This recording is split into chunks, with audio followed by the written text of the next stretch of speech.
lagi di podcast SMA Negeri 5 Kupang bersama saya, Vira Dayana Damaledo.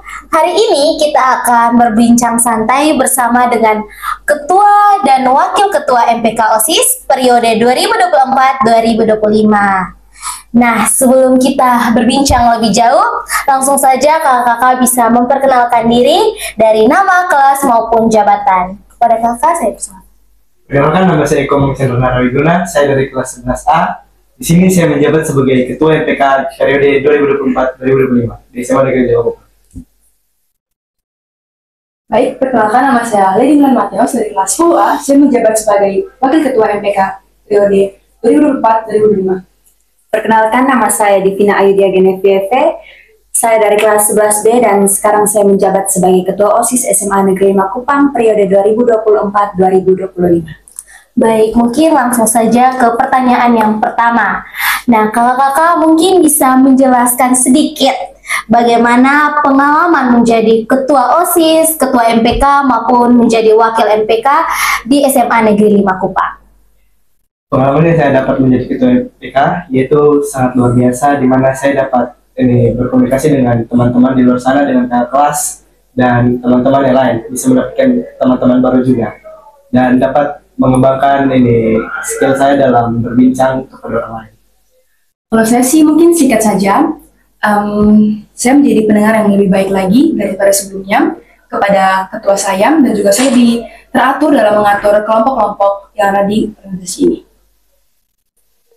Baik, bagi saya menjadi seorang Ketua OSIS tentunya menjadi sebuah pengalaman yang sangat luar biasa bagi saya, karena saya harus memastikan bahwa komunikasi antara peserta didik dan para pengurus OSIS dapat berjalan dengan baik, sehingga kegiatan-kegiatan ataupun program kerja yang akan dijalankan juga dapat berjalan dengan lancar.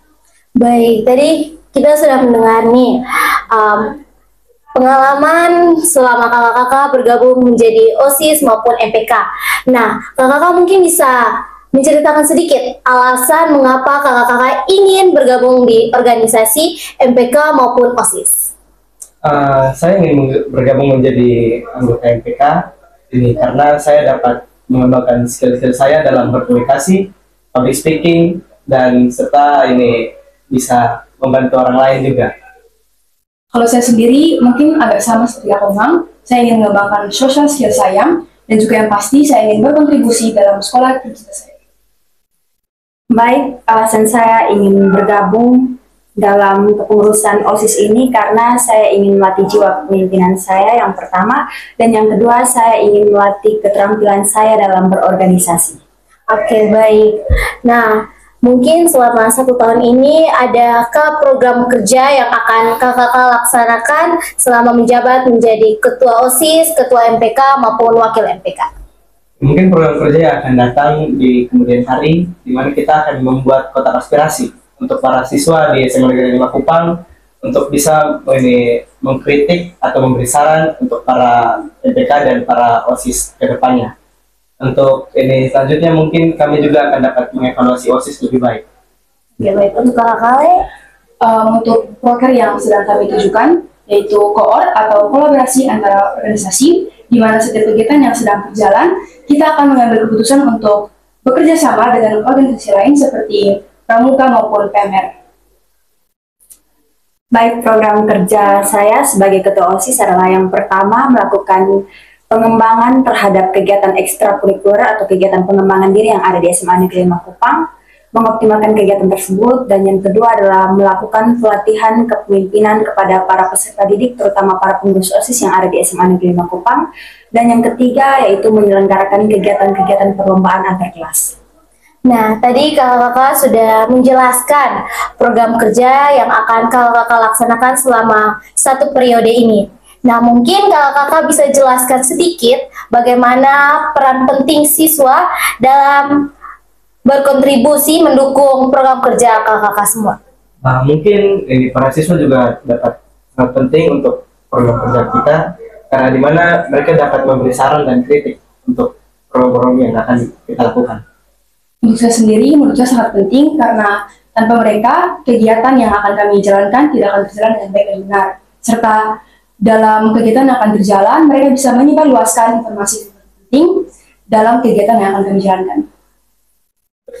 Baik, bagi saya tentunya peran peserta didik di SMA Negeri 5 Kupang sangat penting dalam kepengurusan MPK dan OSIS karena peserta didik berperan sebagai, ya seperti yang sudah kalian jelaskan tadi, menyebarluaskan informasi terkait dengan kegiatan-kegiatan atau program kerja yang akan dilakukan oleh MPK dan juga OSIS. Selain itu, peserta didik juga dapat menjadi informasi dan peserta didik dapat memberikan ide-ide, gagasan atau motivasi kepada para pengurus MPK OSIS agar dapat menjalankan program kerja dan kegiatan-kegiatan dengan baik dan lancar.